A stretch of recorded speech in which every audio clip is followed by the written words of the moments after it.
이윤기 소설 나비 넥타이 민음사 편엠. 나비 넥타이. 초등학교부터 중고등학교를 거쳐 대학까지 줄곧 같이 들어가고 같이 나오는 줄동창은 나라가 좁아서 학교가 2개밖에 없으면 모르겠지만 나올 확률이 지극히 물걸터인데도 불구하고 나에게는 박노수라고 하는 희귀한 줄동창이 하나 있다. 세상에는 학교 교육을 가대평가해서 줄동창이니까 박노수나 나나 하는 짓이나 생각이 비슷하려니 여기는 사람들이 들어있지만 그것은 그렇지가 않다. 사람은 혼자 서는 것이 아니다. 한 사람 안에는 넓게는 인류사가, 좁게는 일문의 가족사가 보편 무의식으로 자리 잡고 있다고 나는 생각한다. 그래서 사람이 시대와 홀로 맞설 때 교육은 들러리 노릇밖에는 못하지 않나 싶다. 내가 지금부터 전묘하고자 하는 내 친구 박노수와 줄동창이 된 것은 시대 탓이기가 쉽다. 어떤 시대 같으면 우연이라고 밖에는 해석될 수 없는 사건도 그와 다른 시대에는 논증이 가능한 필연이 되기도 한다. 그래서 시대의 특수성이라고 하는 것은 우연과 필연을 자주 헷갈리게 한다. 우리가 학교에 다니던 시대는 개인의 안팎 가치관이 일사불란하게 통일되는 것을 미덕으로 꼽던 시대, 따라서 사람들이 되도록이면 획일적인 가치관의 금 밖으로 잘 나서려고 하지 않던 시대였다. 이런 시대에는 공식이 하나 있었다. 잡생각을 말하라. 잡생각이 많은 나이, 이런 소리를 한번 들으면 회복기가 길었다. 상상력은 위험한 물건이었다. 같은 마을에서 태어나 자라면 의무적으로 같은 초등학교를 들어가고 나온다. 시골 초등학교에서 공부를 잘하면 가깝고 만만한 도시의 인류중학교에 기본적으로 들어간다. 인류중학교에 들어가면 학년 석자가 세 자릿수가 되어도 같은 이름의 인류고등학교에 노래 후렴처럼 따라붙는다. 공식이다. 우리는 이 공식에 따라 동창이 되었다. 이 대열에서 이탈하는 친구들에 대해 우리는 건방스럽게 아까운 녀석인데 이렇게 말하고는 했다.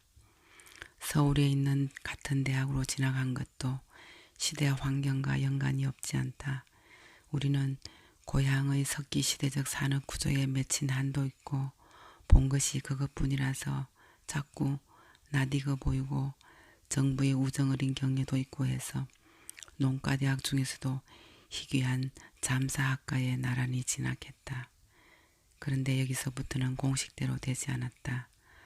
자고로 전쟁 터지면 장군의 군마 노릇하는 데까지 뛰는 말값도 종전이 되면 뚝 떨어져 잔등에 잘 실으면 복물짐이고 못 실으면 똥장군이다. 상상력에 가난했던 우리는 일본이 특정한 농산물 수입부터 슬슬 거부하고 나서기 시작하고 중국이 긴 하풍 끝에 대나무 숲을 헤치면서 출림을 시작하고 정부가 미국의 농산물 수출 공세에 무릎을 꿇기 시작할 때 얽김에 나란히 옆에서 무릎을 꿇어버린 재수없는 세대에 속한다. 미국의 가발 시장에서 재미를 보던 한국인들도 하나씩 전업한다는 소식이 들렸다. 중국인들이 한 사람의 머리카락 하나씩만 뽑아서 수출해도 한국의 가발 수출은 2손을 들 수밖에 없다는 소문이 나돌았다. 중국이 무슨 생각에서 그랬는지 모르지만 당시 이미 사양 산업에 속하던 잠업에 손을 대자 일본과 한국은 품질로 버텨보자고 손을 잡고 맹세했다. 일본은 버티었다. 우리는 무릎을 꿇었다. 우리가 졸업할 무렵 불도저가 뽕밭을 갈아엎기 시작했다. 일본 잡지, 잠사의 빛도 국내에서 자취를 감추기 시작했다. 노수에게 전공 바꾸는 재주가 있을 줄을 누가 알았으랴. 노수는 그런 재주도 있었구나 싶게 방향을 사회학 쪽으로 바꾸고 벌어 먹어가면서 너끈하게 대학원을 마치고 미국으로 나가더니 5년 만에 학위 얻어들고 크게 변모한 모습으로 김포공항으로 들어왔다. 그런데 그 변모라는 것이 어찌나 나의 상상력을 무참하게 짓밟아 놓는 것이었던지 노수는 김포공항 나올 때부터 이날 이때까지 나에게 사람이라는 것이 도대체 무엇인가, 핏줄이라는 것이 도대체 무엇인가, 시대라는 것이 도대체 무엇인가 싶게 만든다. 탑승자 명단에서 박노수라는 이름을 끝내 발견하지 못한 것은 전혀 나의 실수가 아니다. 말 배울 때부터 미국으로 떠나기까지 근 30년 동안이나 말 더듬이 노릇을 하던 언필청 어눌하기 짝이 없던 미인이 일반 명사처럼 부드러운 노스파크와 같이 새뜻하게 세련된 이름을 쓸 줄을 내가 어떻게 상상할 수 있었겠는가. 누가 어깨만 쳐도 얼굴을 깃볼까지 붉히던 뿔갱이 박노수가 중심이 무너질 만큼 사납게 내 어깨를 칠 줄을 내가 어떻게 상상할 수 있었겠는가. 나는 못한다. 박노수가 노스파크라는 이름을 탑승객 명단에다 찍었다는 것은 여권이나 신용카드에도 그런 이름이 진작에 번듯하게 찍혔다는 뜻이다. 그렇다면 노수는 여권 신청할 때부터 거기에 앞서 신용카드 신청할 때부터 벌써 영어로 쓰일 영어 사용 국민이 부르기 쉽고 외기 쉬운 이름을 지어놓고 있었던 셈이 된다. 그럴 수도 있기는 하다. 단지 박노수에 관한 한 나는 그런 것을 상상할 수 없었을 뿐이다. 나는 탑승자 명단에 이름이 없길래 안 오거나 못 오는 모양이라고 생각하다가 그래도 혹시나 하고 애멜무지 삼아 탑승구 쪽과 탑승구 안쪽 통로를 비추는 폐쇄로 모니터에 갈마들이로 눈을 던지고 있었다. 그러고 있다가 그 어눌하던 골박이 새님에게 어깨를 얻어맞은 것이다. 얻어맞고 앞에 서 있는 일본인 지포수 같은 자를 박노수로 인지하는 순간에야 그제서야 노스파크가 극장식당 사회자같이 매끄럽게 차리고 탑승구 나오던 자가 박노수였구나 싶었다. 놀랄 거 없다. 오래 살면 못 보는 꼴도 본다. 없으면 없어지. 박노수가 나에게 없다와 같이 어시 딱딱하게 단정적인 표현을 쓴 일은 없다. 노수는 콧수염 기르고 중절모 비슷한 모자까지 쓴 채로 내 앞에 서서 있다 없다라고 딱딱하게 부러지게 말했다. 콧수염 기른 거 하나 가지고 이러면 내가 좀 심하게 낯설어 한다는 인상을 줄지도 모른다. 그러나 콧수염은 아무나 기르는 것이 아니다. 더구나 박노수의 콧수염은 지나치게 바쁜 사람이나 같은 정도로 게으른 사람이 깎지 못하거나 깎지 않고 그냥 자라게 한다는 것이 아니었다. 박노수의 콧수염은 도전적이었다. 내가 알기로 콧수염이라는 것은 거기에 어울리는 어떤 정서가 마련되기 전에는 기르지 못하는 물건이다. 말하자면 남 안 기르는 콧수염, 남 안 쓰는 모자는 그것을 기르고 쓴 사람을 잃는 데 필요한 난수표 노릇을 할 수 있다는 것이다.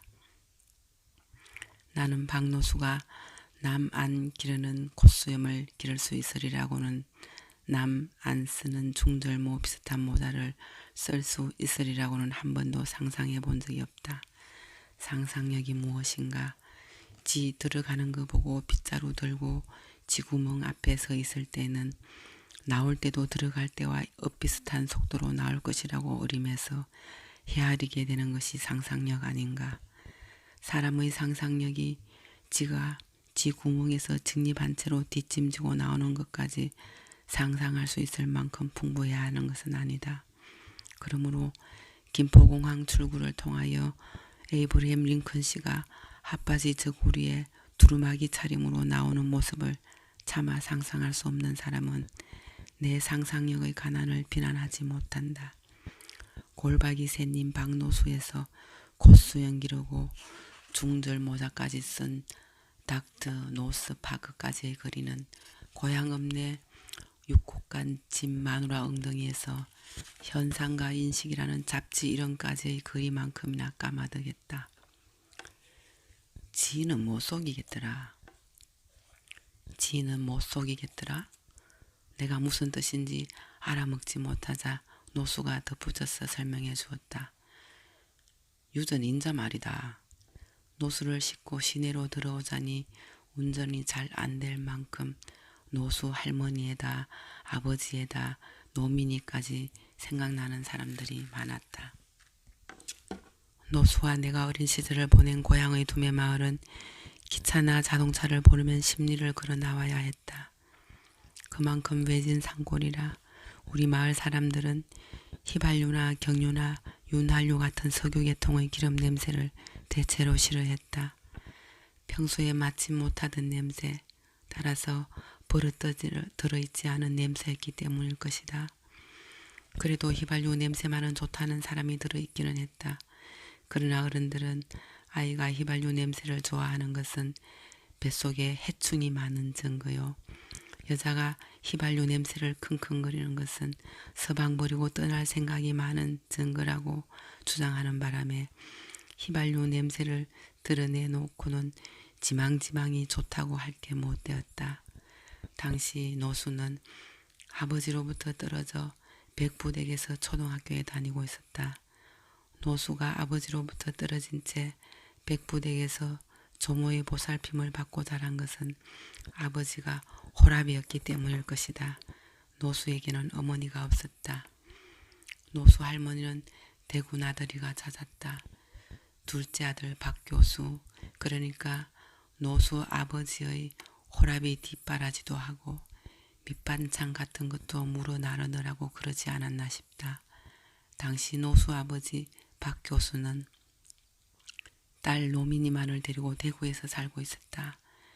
대구 나들이라는 말은 요즘의 미국 나들이라는 말만큼이나 하기도 부드럽고 듣기도 부드러웠다. 어디 가세요? 응, 대구 좀 갔다 오마. 이런 대화를 들을 때마다 나는 언제 저렇게 부드럽게 말해보나 싶었다. 그러나 노수 할머니의 대구 나들이는 그렇게 부드럽지 못했다. 마을에서 대구까지는 100여리가 실하게 되는데도 불구하고 노수 할머니는 버스 타는 것이 죽기만큼이나 싫다면서 그 먼 길을 걸어서 다니고는 했다.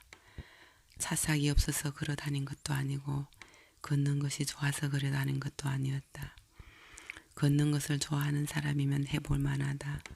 그러나 할머니는 버스가 싫어서 걷는 것도 싫지만 구처가 없어서 걷는다고 했다. 백리길은 힘 좋은 장정도 아침과 저녁 식간에는 주파하기가 어려운 거리다. 아무리 탈 것에 의지하기보다는 두 다리에 의지해서 평생을 살아온 사람이라 하더라도 사지가 떡갈나무같이 마른 할머니에게 그게 무리한 거리였으면 말할 나위도 없다. 지금은 백리길 걸어본 사람들 수가 자꾸 줄어들어가는 세월이라 그래서 목적지에 당도할 때 이 거리가 사람 몸에 안기는 보람과 고통을 경험으로 간직한 사람을 만나기가 나날이 어려워져 간다. 걸어본 내가 잘 알지만 백리길은 떠날 때 걸으면서 흘릴 소금기 어린 땀방울만큼이나 비장하고 절실한 고별사를 필요로 한다. 백리길을 잘 걸어내는 것은 다리 힘이 내는 주력이 아니다. 단조로움을 이겨내는데 절대로 필요한 완벽한 체념 상태와 남은 거리를 줄이기 위해서는 오로지 걷고 또 걷는 수밖에 없다는 처절한 확신에서 오는 절망감이다. 그러나 나는 노수 할머니가 백리길 떠나는 것을 몇 차례 보았거니와 그 출발은 전혀 비장하지 않았다. 할머니는 백리길을 떠나는데도 산밭 올라가듯이 질러가는 산길을 올라 숲속으로 사라지기도 했다. 종신을 못해서 모르기는 하지만 할머니는 세상 떠날 때도 그렇게 씩씩하게 떠났을 것이다. 그러나 그 할머니의 체념과 절망이 내 눈에 보이지 않았던 것은 내 눈이 어두워서였을 것이다.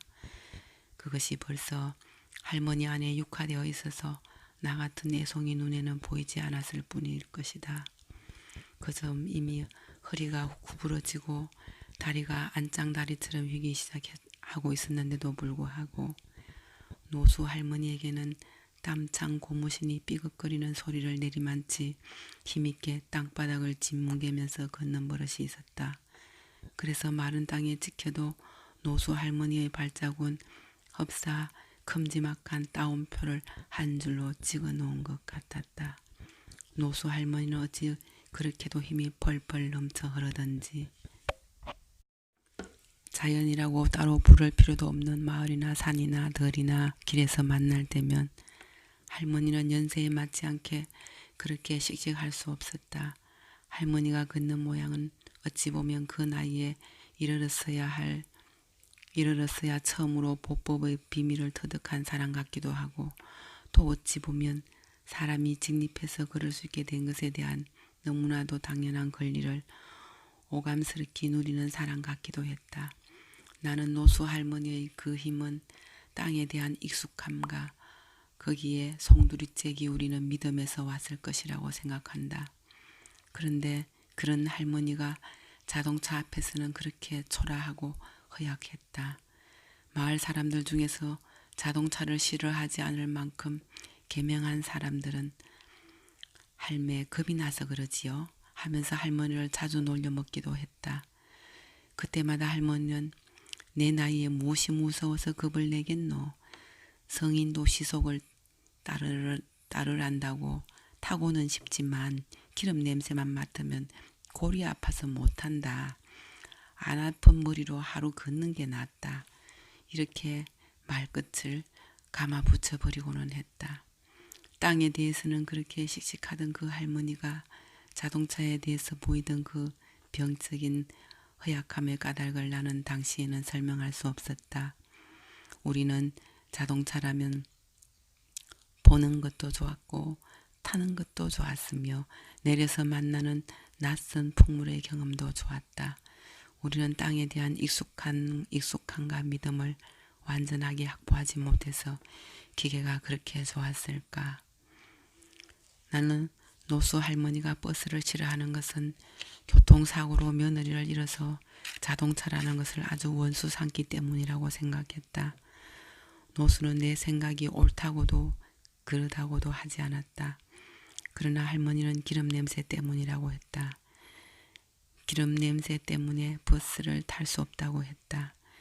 나는 그 당시에는 기름 냄새 참기가 백리길 견디기만큼이나 어려울까 싶었다. 나는 뒤에 할머니로부터 사람이 그러면 다쳐도 크게는 안 다친다. 그러나 차를 타면 다쳐도 크게 다치고 죽어도 몰죽음인데 뭐하러 그 근처를 얻어대느냐는 말을 들은 적이 있다. 할매는 자동차는 편리하잖아요. 내가 뭐가 싶다고 그 새덩어리 앞에서 촌할맛이 노릇을 하노. 나는 그 말을 듣고서야 할머니는 자동차를 싫어하는 것이 아니라 여러 가지 이유에서 몹시 두려워한다는 것을 알았다. 할머니가 자동차 싫어하는 까닭으로 내세운 기름 냄새는 자동차에 대한 두려움을 은폐하기 위한 구실에 지나지 않았기가 싶다. 자동차가 싫다고 한 우리 마을 사람들이 그랬듯이 할머니에게는 자동차라고 하는 생소한 쇳덩어리를 만날 마음의 준비가 전혀 되어 있지 못했을 가능성이 매우 높다. 할머니는 만나 사귈 마음의 준비가 전혀 되어 있지 않은 상태에서 자동차를 만나고 그 앞에서 허둥대는 꼴을 다른 사람들에게는 물론 자기 자신에게도 보여주고 싶지 않았을 것이다. 이런 사람 앞에서 기름 냄새 참기가 백리길 견디기만큼이나 어려운가요? 하고 물을 수는 없다. 나는 뒷날 성관기가 싫다면서 7층까지 걸어서 오르내리는 사람을 본 적이 있다. 그 사람을 볼 때마다 노수 할머니가 생각났지만 성관기 안에서 잠깐 견디기가 그 많은 계단을 오르는 만큼이나 어려운가요? 하고 묻지는 않았다. 노수로부터 들은 할머니 이야기가 또 하나 있다. 노수가 대구에서 중학교 다닐 때 할머니는 설거지 하던 손으로 전기 소켓을 만지다가 가벼운 감전상호를 당한 일이 있었던 모양이다. 또 한 번은 무슨 일 때문인지는 모르지만 노수가 마당으로 뽑아낸 전깃줄을 밟고 서 있으니까 할머니가 전기 못 들어온다면서 어서 내려서라고 하더란다. 노수가 전깃줄 밟는 것은 전기도로 들어오는 것하고 아무 상관이 없어요 하니까 할머니가 몹시 화를 내더란다. 그러고는 돌아다 가실 때까지 전깃줄 근처에도 얼씬도 않더란다. 나는 여름 개 잡는 광경을 몇 차례 구경하고 영화에서 맹수 사냥하는 광경을 여러 차례 구경하고부터 역전의 가능성이 거의 없는 결정적인 궁지에 몰린 동물은 거기에서 오는 공포를 혐오로 위장하는 듯한 기이한 반응을 보인다는 것을 알았다. 말하자면 외부의 충격으로부터 자신을 방어하는 데 필요한 정신적인 울타리 같은 것을 치는 것이다.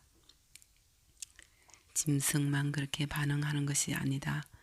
사람도 수용하기 어려운 바깥의 자극 앞에서는 마음의 울타리를 치고 체면을 잃지 않으려고 그 자극에 대한 공포를 혐오로 위장하는 경향이 있다. 이 경우 당사자에게 외부의 자극이 무서우냐고 물으면 싫을 뿐이라고 대답한다. 우리 어린 시절에는 이런 사람들이 참 많았다. 그들에게 눈부시게 돌아가는 세상은 휩쓸리기도 싫은 남의 세상이다. 이것이 내가 노수 할머니를 이해하는 데 썼던 잣대이다. 노민이를 이해하는 데는 이와는 반대되는 잣대가 필요했다.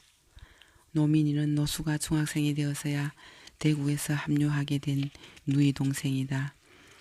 노수와 동무하면서 내가 궁금했던 것은 박 교수가 왜 아들인 노수는 할머니에게 맡기고 딸인 노민이는 왜 안 맡길까 하는 것이었다.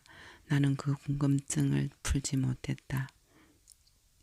70년대 초 노수의 부탁으로 노민이를 내가 일하던 여성 잡지사 편집실에 취직시킨 일이 있다.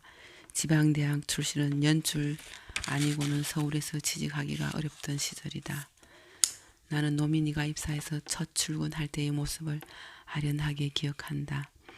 하얀 깃이 달린 길지도 짧지도 않은 검정 원피스 차림에 화장기 없는 얼굴에 생머리를 두 줄로 따내려서 흡사 영화에서 본 유럽의 사립기숙학교 여학생 같았던 노민이는 대도시의 온갖 사물을 놀라워하는 솔직한 눈매와 그 독특하게 보수적인 차림으로 금세 편집실의 다소곳한 꽃이 되었다. 대체로 남자들은 자기와 다른 사투리를 쓰는 타양 처녀나 전혀 다른 모국어를 쓰는 이국 처녀를 좋아하는 모양인가. 노민이는 고향 사투리 드러내는 것이 싫었던지 억양은 사정없이 무질러버리고 발음만은 시골 어린이 교과서 읽듯이 꼬박꼬박 표준말로 했는데 서울 출신의 기자 한 사람은 그게 그렇게 자기 겨드랑이에 기분 좋은 간지럼을 태우는 것 같더라고 했다. 노민이에 대한 내 기억은 여기까지만 아련하다. 아련한 것이 조금 더 계속되었더라면 어차피 노수와의 즐기고도 긴 인연을 예감하고 있었던 터이니 노수는 절대로 그러면 안 된다고 했지만 노민이와 상당히 가까워졌을지도 모른다. 그런데 노민이는 살금살금 보이지 않게 내 곁을 떠났다. 노민이를 어긋나게 한 직접적인 원인은 잡지사 편집실에 상같이 쌓여있던 외국의 패션 잡지였을 것이다. 외국 잡지의 저작권 사용료 지불은 어찌하는지 몰라서도 못하고 돈이 없어서도 못하던 시절이어서 잡지사 편집실에는 아득히 철이 지난 것부터 외국 사는 사장 친척들이 때맞추어 보내주는 논논이, 아나니, 보근이, 패션이니 하는 각각 교육용 또는 가위질용 외국 잡지가 많았다. 노민이 차림새의 혁명은 처음 발라본다면서 바르고 와서도 얼굴을 들지 못하던 색상이 연한 입술 연지로부터 수줍게 시작되었다. 기자들이 그 입술 연지에 지나치게 관심을 보인 것이 화근이었는지도 모르겠다.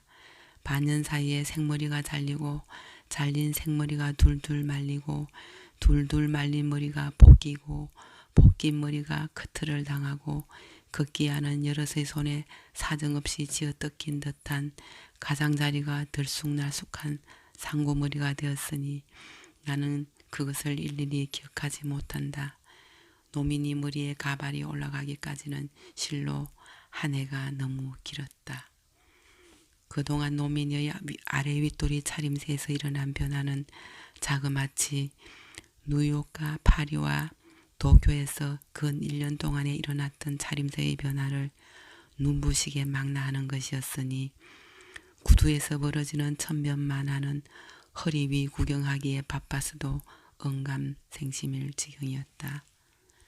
노민이가 얼굴에서 펼치는 정교한 화장술의 묘기를 묘사하기는 화장과 관련된 의의를 습득하지 못한 나 같은 사람에게는 도무지 가능하지 않다. 그의 빈약한 입술에 개어 발리는 색상은 실로 먼셀의 색상 견본을 무색하게 했다.